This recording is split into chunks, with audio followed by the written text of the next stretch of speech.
Hi everyone, welcome. This is the Dare Show. I'm back. I want to stop doing this, but this is my 17th episode. I want to stop saying the number of episodes.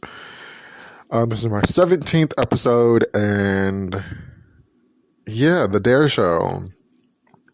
I just want you to look at things through a lens of my own, which I'm noticing. I feel like a lot of the times my view on things are completely, or they're not. I always see them kind of different than everybody else. Um, I feel like sometimes this might be the unpopular opinion, like sometimes third opinion, or maybe not. I just don't a lot of times see my opinion as similar to others. I need to go grease my scalp. I'm gonna try not to. That's what I probably should have done before I did this. Lord, I'm trying not to itch my hair because it itches. I need to go grease my scalp. You probably heard that or not. Look, so for the main course this week, we're doing a review. I'm doing a review. You guys know I'm a big Patti Labelle fan. And it's the 35th anniversary. Oh, crap. I'll look it up when I take a break. It's the 35th anniversary of her astronomical, well, I don't know if it was astronomical, but her really big mainstream album success, finally. Winner in You. So we're going to talk about Winner in You later. But right now, I just want to talk about a couple topics that have been going on. Okay, so one thing is, from last week I meant to say I wasn't going to do an episode last week, but because of, can you hear that? Sometimes I live in a ghetto neighborhood, and I'm just like, come on, you guys.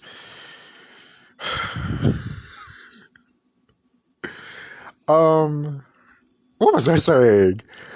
Last week I meant to say Google created their, I didn't know they still did this. They created their little search engine thingy, and artist created one for Luther for his 70th birthday, and it was like a celebration. And then the love of Luther is still a little bit on my timeline, still going on. The love for Luther, and then Prince was the next day, kind of inspired me. Let me get up and say something.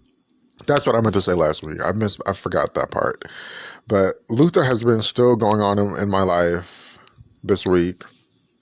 I was like, let me listen to some of the songs I haven't listened to or have never listened to before, or I refound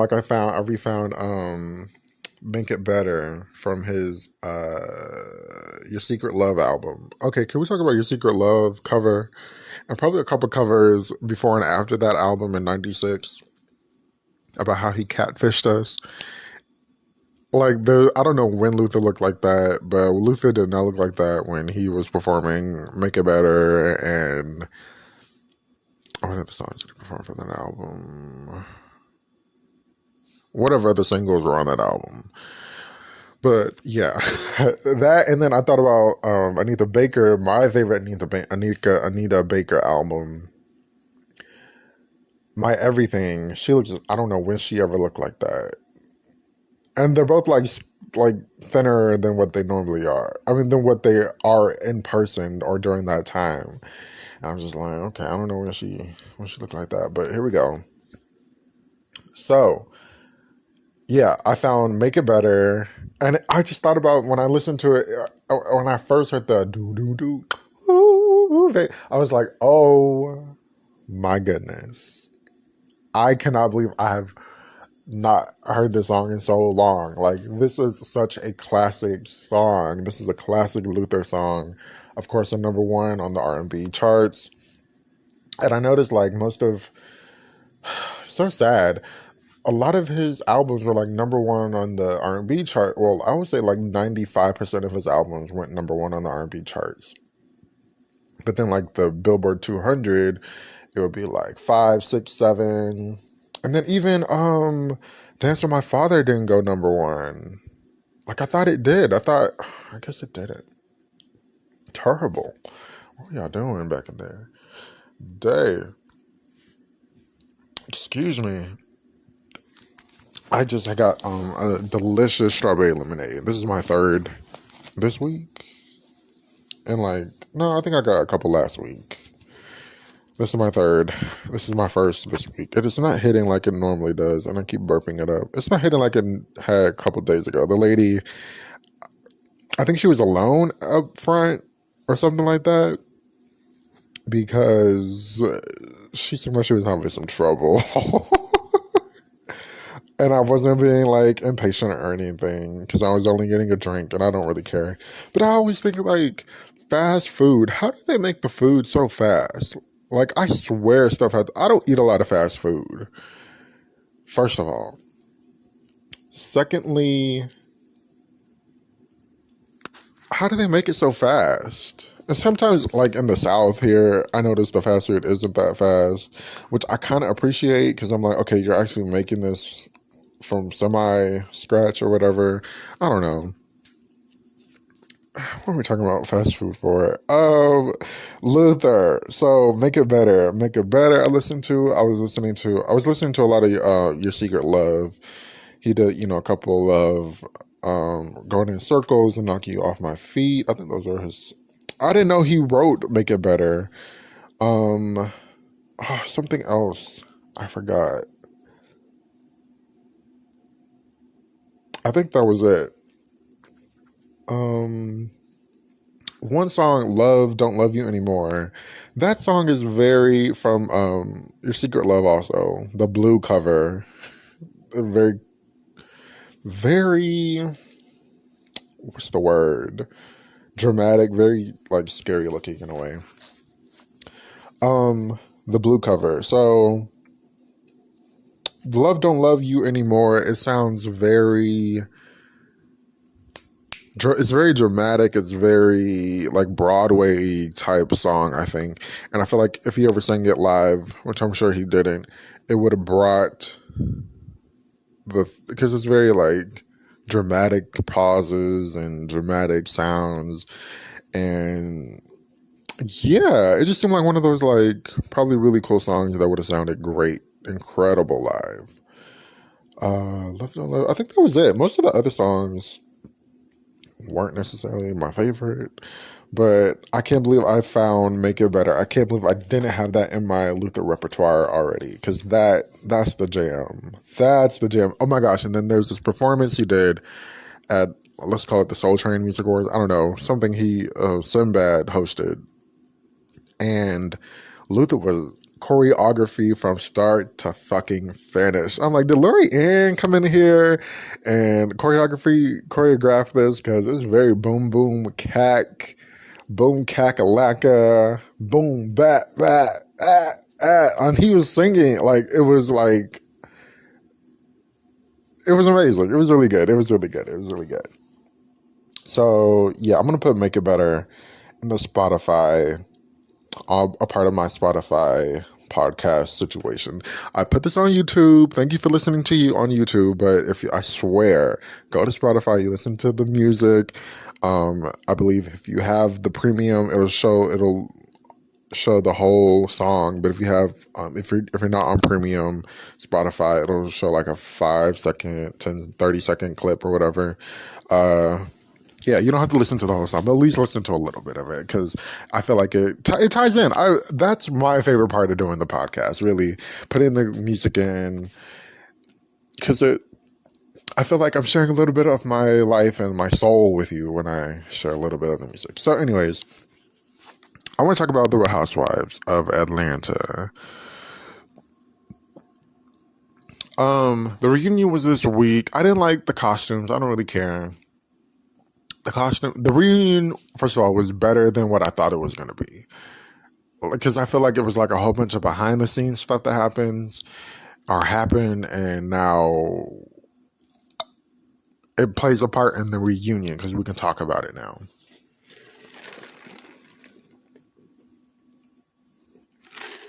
Their costumes, I don't really care about. It was black. I'm not a fan of black clothing a lot. I do have a couple of black pieces, but I'm not a huge fan of black. I like color. And it was just like, it was dark ish. Like this lighting was not 100% amazing for me. We found out the editing is a little janky with the production team allegedly. Then there's like this like theme every time now for the reunion, and I'm like, can we just go back to? You don't have to make it look like I don't. The first, like I think the first worst reunion set was probably Real Housewives of New Jersey with like that blue shit.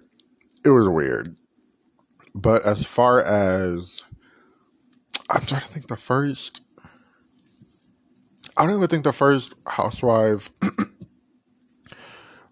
of Atlanta reunion was horrible looking. The set.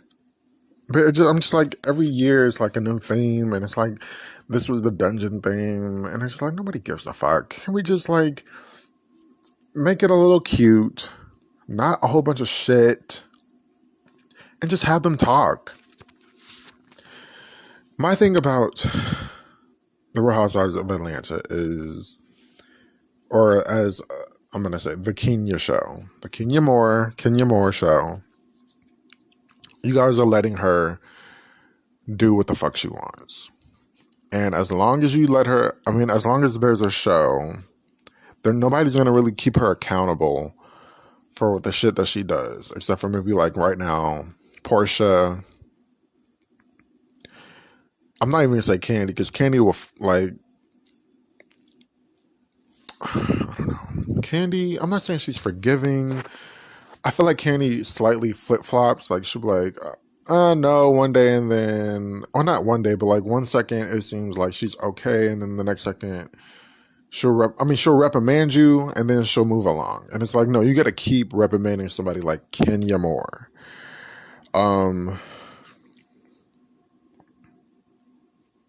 Cynthia's not going to do it. But like Portia, I feel like Portia, nobody's, like I said, nobody's going to reprimand or keep her accountable for the shit that she does, except for like Portia. And as long as they do that, as long as nobody's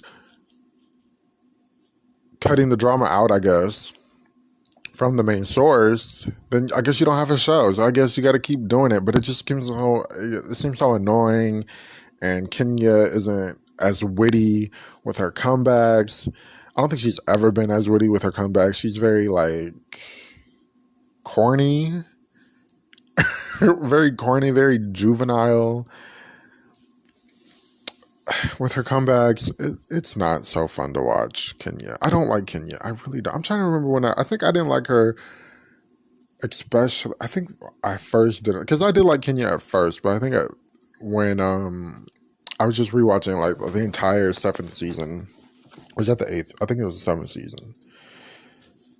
Was it the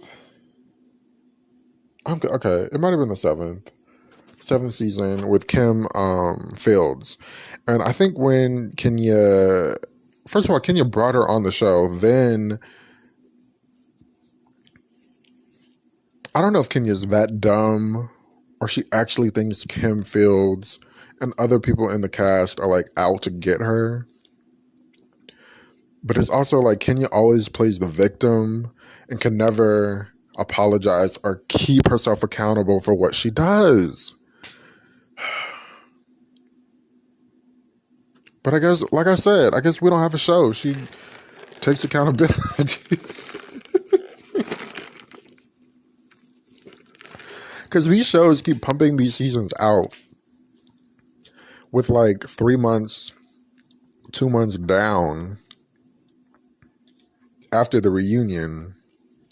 So it's like not a lot of real drama happens anymore. That's what I think that's what happened with the reality TV, and especially Keeping Up with the Kardashians, Real Housewives of Beverly Hills, or in Atlanta. New Jersey, I'm not sure. New Jersey really shook up their cast. But certain shows definitely did not survive the let's keep pumping this shit out. Because after a while, everything, we already seen it in the media. Now we're going to see you play it out on TV. And it's like, okay. At first, it was very exhilarating and very exciting. Now it's just like, okay, we know the game. We'll watch it if we need to. I didn't really watch a lot of, I think I missed about 4 episodes, 3 or 4 episodes of Atlanta. And I'm noticing that Atlanta is like the only one that in this COVID season, Atlanta's the only one who like actually pumped out like 16, 17 episodes. I think Married to Medicine, I think Heavenly said Married to Medicine is doing the same thing. But all these other shows are getting like 10 episodes max. Getting the reunion and calling it a day. I'm very shocked. I think Bravo knows what they're doing. But yeah, that's my little thing about the Kenya show. The last little tidbit I want to talk about is the Derek Chauvin trial. Sometimes I wonder where things come from. Like, why do people bring certain things up? Like, I was listening, and the reason why I'm talking about this is because I think a couple of times I've heard, even on like the Clay Kane show on Sirius XM, I listened to on, what's it called? Urban View. And then Kevin and Mikhail on the Scorpion Show podcast. I didn't even finish listening to them because I was just like, I like Mikhail. Mikhail's very cute. Mikhail is gorgeous. Mikhail has very strong opinions, but I'm just like, where do you guys get some of this stuff from? Like, why are you bringing this up? Nobody asked you about this. He was talking about how, Mikhail's very funny. He was talking about how the Derek Chauvin trial, he doesn't believe Derek Chauvin intentionally killed George Floyd. So therefore, nobody wins, quote unquote. Because Derek Chauvin, and I'm just like, no, that's not how this is looking. Because Derek Chauvin has his life. Sure, he's being snatched away from his family. They know where he is. They can go visit him. They can call him. Unlike George Floyd's family and his daughter and his other children and his mother and his brother, George Floyd is no longer here. So somebody kind of does win when you're playing with life and death. Somebody does win. And the person who did win, ultimately, is Derek Chauvin, because Derek Chauvin is still living. He didn't get the death penalty. His family can still go see him. His family can call him. Derek Chauvin is still breathing. So, and I hate that. And it makes you, I feel like when you're sympathetic, I feel like that brings you into a sympathetic situation when you're sympathizing with nobody wins. Well, no, that's not how this is working. Whether he did it intentionally or not, he did it. And he could have stopped it. But he didn't. Even when the man was saying he couldn't breathe. I didn't go watch the video. I didn't see, it's like, what's the point of watching that kind of video anymore at this time? It's very traumatic. If anybody, I was like, how old was that? I think I was like 19, 20, when Trayvon Martin was murdered, and the whole trial, the coverage, Twitter, people going after his best friend that he was on the phone with. That thing was kind of very traumatic to me. So I'm just like, was there video? I don't know if there's video. There's video of him in the store, but yeah, there was no video of him. I think there was audio. Just to think about it, it's just like, it's too much.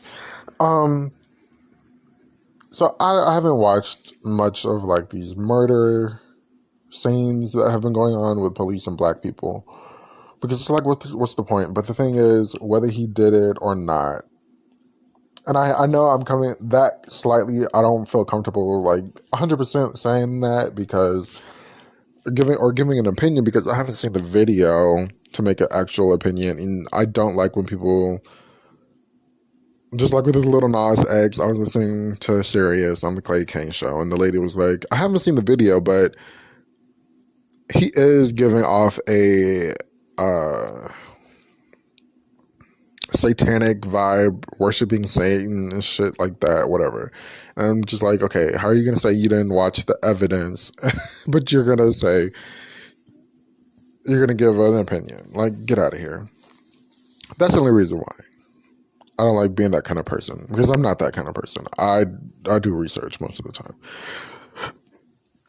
But as we've known, and George Floyd stirred up some shit in the world, and the man was found guilty. So I'm just like, it's clear what went on. Like, how do you want justice for black people, but then sit there and have sympathy for...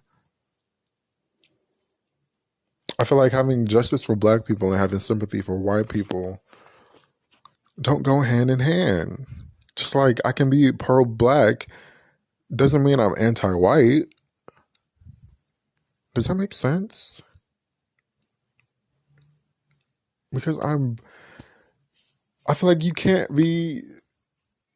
Or am I... Is that two different things? That might be two different things. But I'm just like, where does... You want police... You want justice, but then you're going to be sympathetic towards the person who murdered him. I guess. I don't see it that way. Let me know what you think. I know this is a kind of hot topic. I know a couple of people have come out and had more sympathy for Derek Chauvin, who didn't even testify in his trial. Can we just get some peace? That's all we need, peace. Peace and gun control. In Jesus' name, amen. Okay, so when I come back, I want to speak on the 35th anniversary of Patti Labelle's first #1 album, Winter in You. I'll be right back. Thank you for sticking around. This is for the Patti fans right here. Or not. Let me tell you about Winter in You. Patti Labelle's first success. Patti Labelle's album that was her most successful album. And to me, I think most successful means #1s. She got a #1 song, a #1 album. She was killing it. I think last week I read On My Own was sent out to the UK around this time, and 35 years ago. This is the 35th anniversary of Winter in You. And Winter in You came out to this day, April 28th. Right? That is the 28th. Yeah, April 28th, 1986. Shout out to that. So, a little background that I found out. Where it all clicked. So, Patti was... she was signed with Philly International. Lord Jesus. I'm not shading the blacks, but Patti was having a little trouble. And I'm not going to shade the whites either, because we can see after this album, Patti's chart success, album-wise, and mostly single-wise, was very yonk, yonk, yonk, womp. Like this, like that's one of the weirdest things I've ever. This is another. Okay, when I first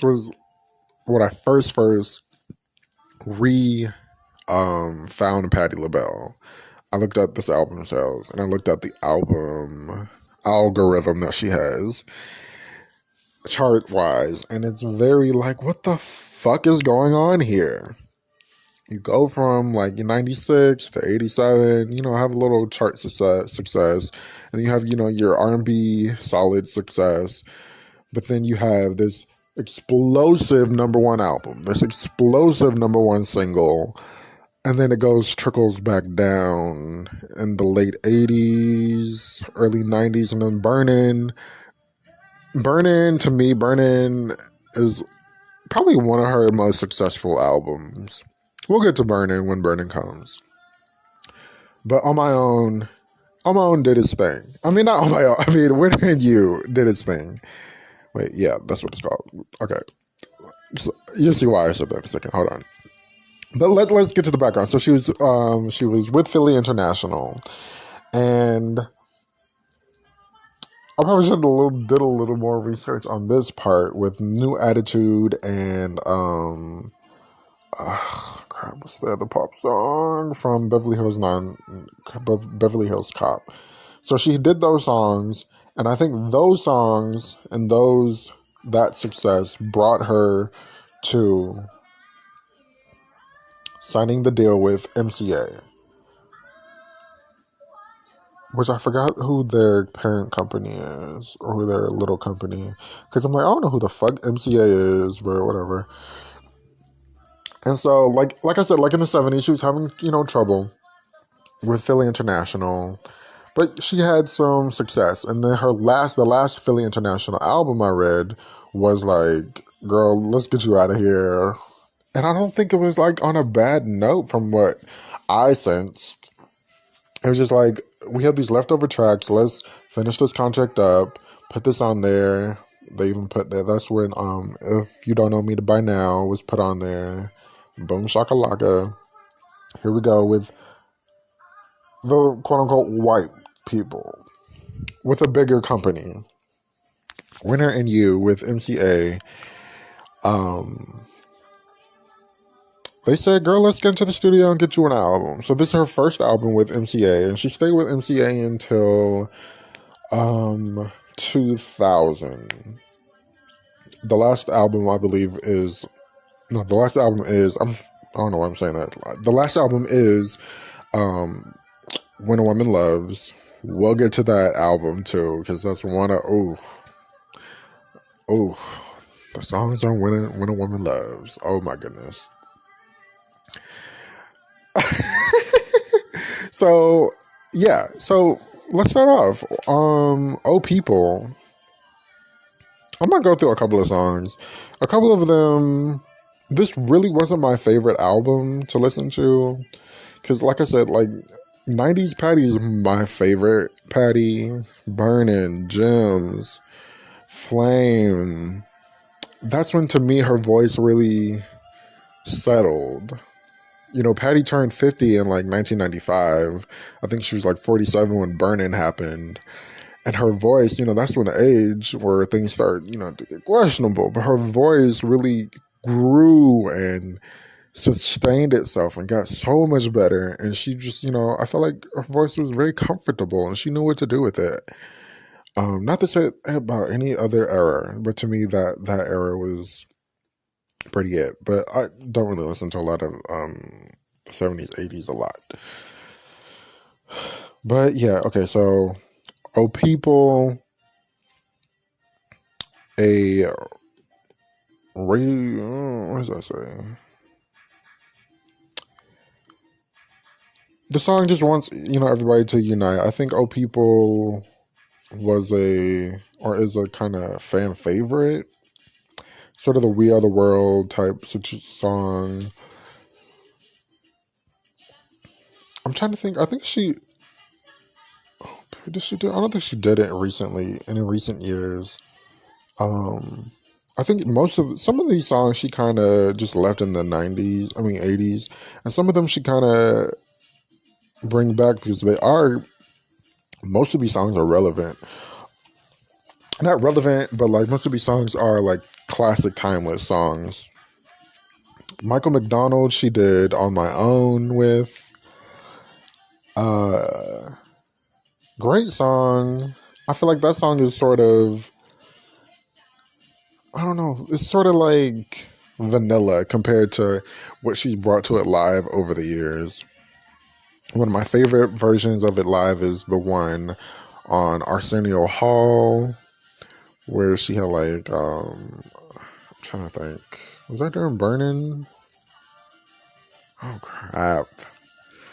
I think it was during the Burnin' era.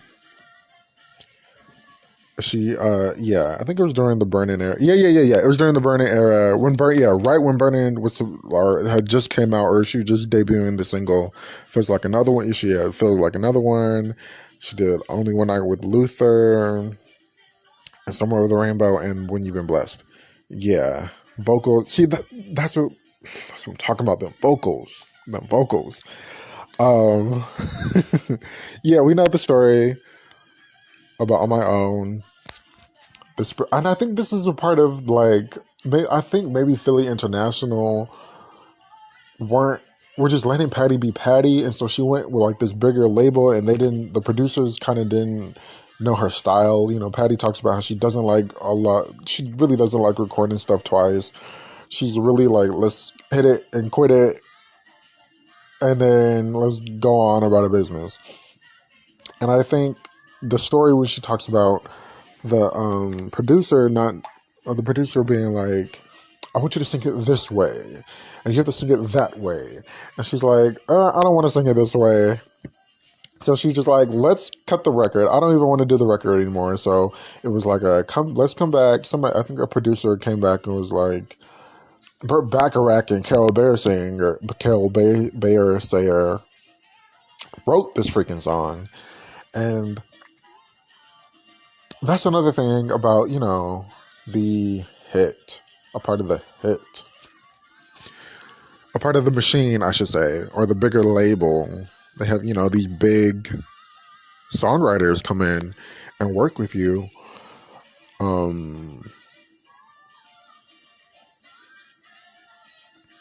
But yeah, so she's like, let's scratch it. So somebody comes back, I guess the producer or somebody, I forget who she said, came back and was like, okay, Patti, let's make it a duet. Let's spice it up. Since you don't really want to do the song anymore. So she's like, who do you want to do it with? She's like, I'll do it with Mr. Michael McDonald. So he's like, okay, let's get it. They go in the studio, they do it. And, well, they didn't go in the studio. I think he recorded his, she recorded hers. Happy anniversary to Winner and You. Because there's a winner in the song. Okay.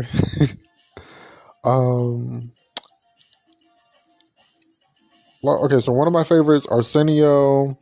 There's this 2008 concert. There's like a snippet from like Patti, Miss Patti TV, I think it is.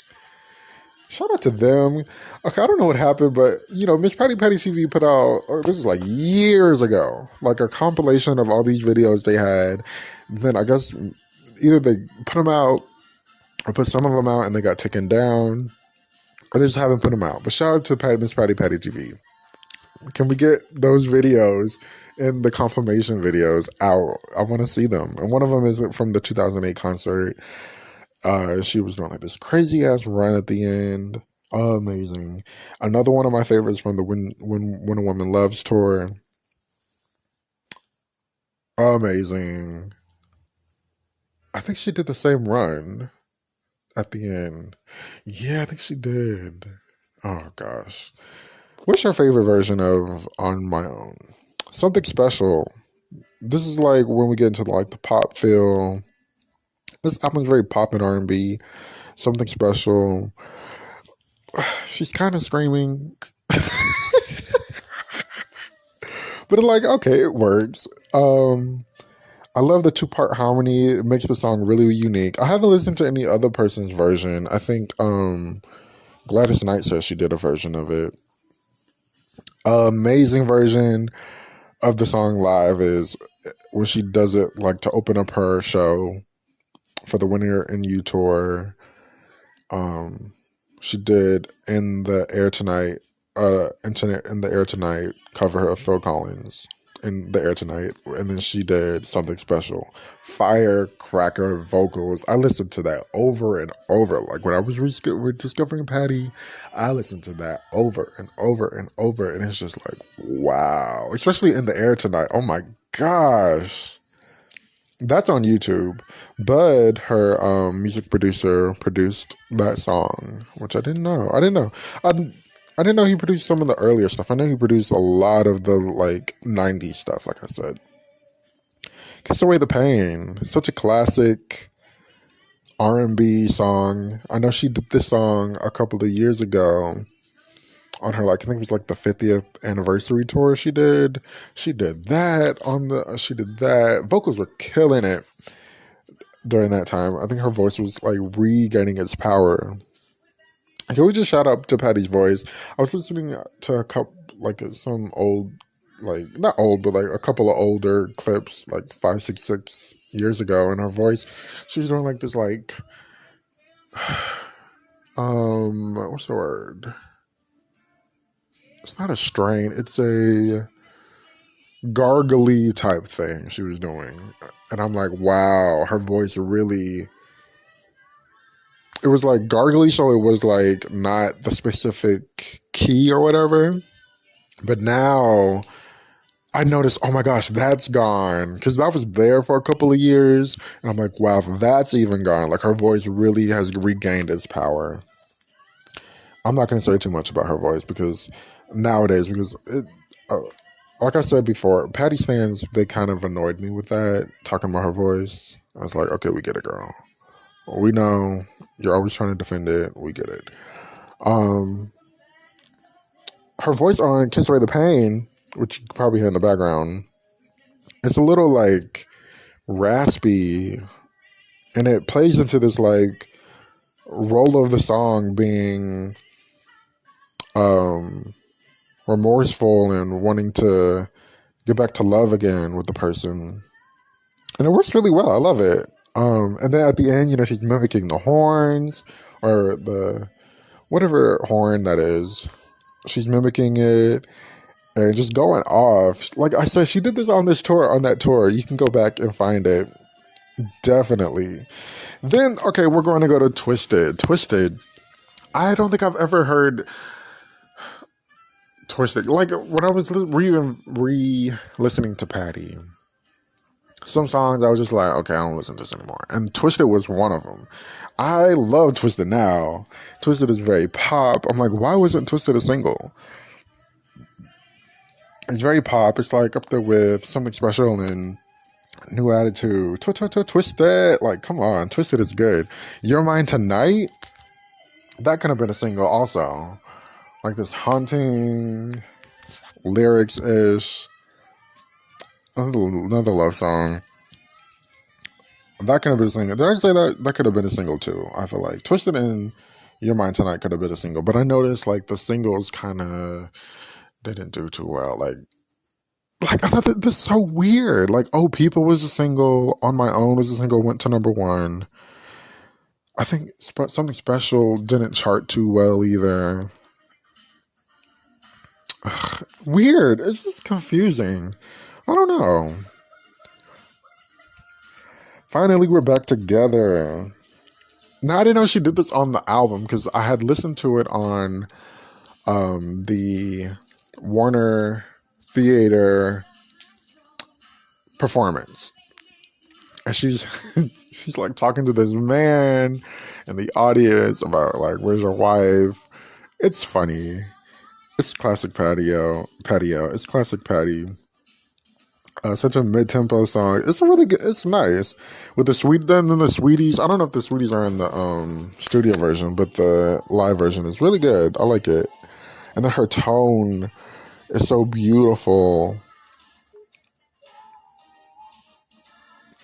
Shout out to that song. Let's get this wrapped up. There's a winner in you. This song was written by Ashford and Simpson.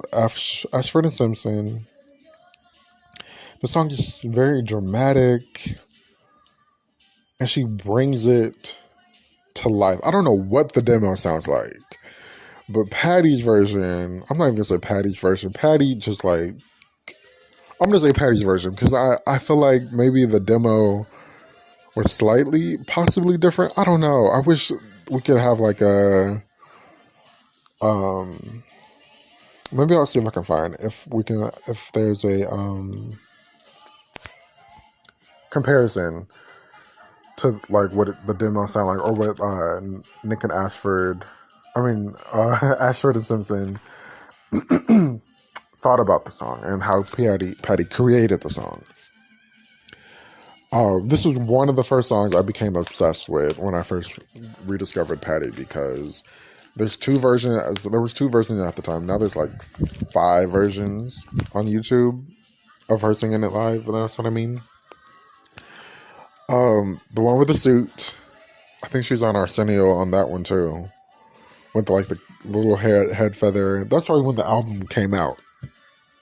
And then the one with the bucket hat, the bucket hair, and her like this like black and gold dress. I think that was around. That was something to do. That had something to do with Sisters in the Name of Love. But I guess that song got cut. But I'm like, damn, I wish we could have got it, because those vocals, I became obsessed with the song from that. Those two versions, oh my goodness. And now my favorite version is this new one with her wearing this this beige suit. And it's in the late 90s or mid 90s, like probably around Jim's. Yeah, I think it was like Jim's era. It's for like this telethon or something. Killed it. I listen to it daily at this point. The last couple of days, it's been like nonstop. Like, and then I listened to it once when it came out, and then a couple of weeks ago, I listened to it again for the first time, and a quote unquote first time. And I'm just like, oh my gosh! And I left a comment. I'm like, oh wait, I just left a comment on this song. This song is she kills that song. Oh my gosh! It's such an encouragement song. Like, you've been down, you've been hurt, but there's still a winner, there's still a hero. There's still something in you about you that you can still keep going on. And she sang it to Arsenio Hall. And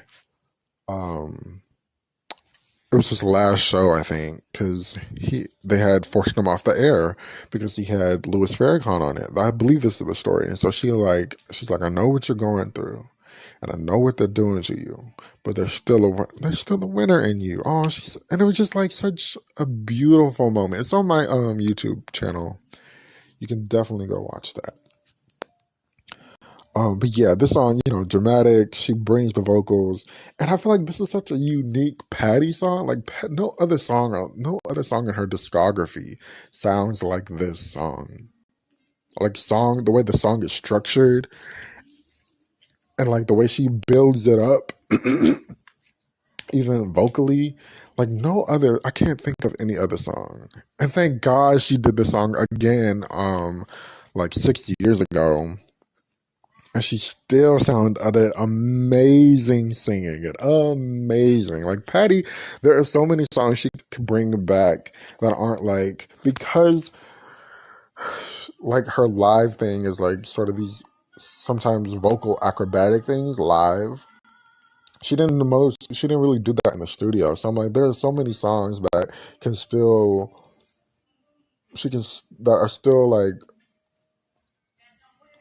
in her range, not even in her range, that are still like adaptable to her voice today. Like she can adapt to her voice today, and they will still sound good. And Winner in You, there's a Winner in You is really good. I saw that. I don't think the album was nominated for a Grammy. No, I don't think the album was, because it said Winner in You, and that's the name of the album. So the album was but I don't know. I should have done a little bit more research, because Wikipedia and certain singers don't always add up to what actually happened. Um, um, but it says Winner in You was nominated for best R&B best R&B vocal, and then best pop duo performance. On My Own was nominated in '87. But let me tell you about this in that same kind of era, about her and the people she was nominated in '86. We have Whitney Houston, You Give Good Love, Shaka Khan, I Feel For You, Patti, New Attitude, Tina Marie, Lover Girl, and Aretha, who won for Freeway of Love. That's some good That's some good competition right there. Shout out to that one. But yeah, my overall thoughts about Winter and You, great album. I definitely think her vocals were there to do a job. Because I was listening to Be Yourself, her next album after Winter and You, and I feel like she was like more expressive and had a little more fun and showing off, not showing off another side, but like being more expressive and giving us some cute ad libs on that album. But of course, you got to be yourself on Be Yourself. But yeah, Winter and You, I feel like the still great vocals, did there to do a job.